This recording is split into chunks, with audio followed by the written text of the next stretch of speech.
I recently ventured to Nintendo's San Francisco office for a chance to try out Mario Kart 8's first DLC pack, including our first look at the game's Amiibo support too. Now we've already posted full gameplay videos of all 4 tracks we were able to try, which we'll be breaking down even further in the coming days, so make sure to check those out for a complete look at how those tracks will play. And yes, you can find links to all of that in the description below. Anyways, in case you haven't heard, the first DLC pack includes 4 new vehicles, 3 new characters being Cat Peach, Tanooki Mario, and Link, and most importantly, 8 new tracks being Yoshi Circuit, Excitebike Arena, Dragon Driftway, Mute City, Wario's Gold Mine, Rainbow Road, Ice Ice Outpost, and Hyrule Circuit, half of which we were able to try out for ourselves. Okay, now DLC occasionally has a stigma of being half-hearted content tacked onto the original game. But based on my playtime, not only is that anything but the case here, but in some respects, these tracks are even more distinct than the original roster. Take Hyrule Circuit for example, which of course is based on The Legend of Zelda, a concept that the track fully embraces as you'll find yourself racing across Hyrule Field, into Hyrule Castle, and then through a valley lined with Dekubabas. Okay, so maybe that's basically what you would expect from a Zelda-based track. But as I hinted at before, these tracks take the crossover concept a few steps further. For example, instead of finding coins scattered all over the track, you'll now pick up rupees instead. And check out what happens when you get an item. Yep, that's a classic Zelda sound.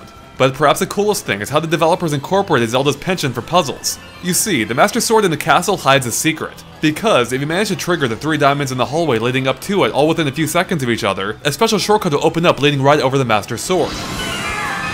And you'll even hear that classic Zelda jingle for solving the puzzle too. It's pretty great. And the Mute City track based on F-Zero takes this gameplay crossover concept even further. Not only is it the first course of Mario Kart 8 to take place entirely in anti-gravity, complete with a suitably twisty track true to the original series, but it even changes the coin mechanic entirely, in that there are no coins to be found here at all. Instead, you can only earn coins by driving through the recharge strips that border several portions of the track, as if it were refilling your energy in the F-Zero games. It's a super clever way of mixing elements of the original game with the gameplay of Mario Kart 8.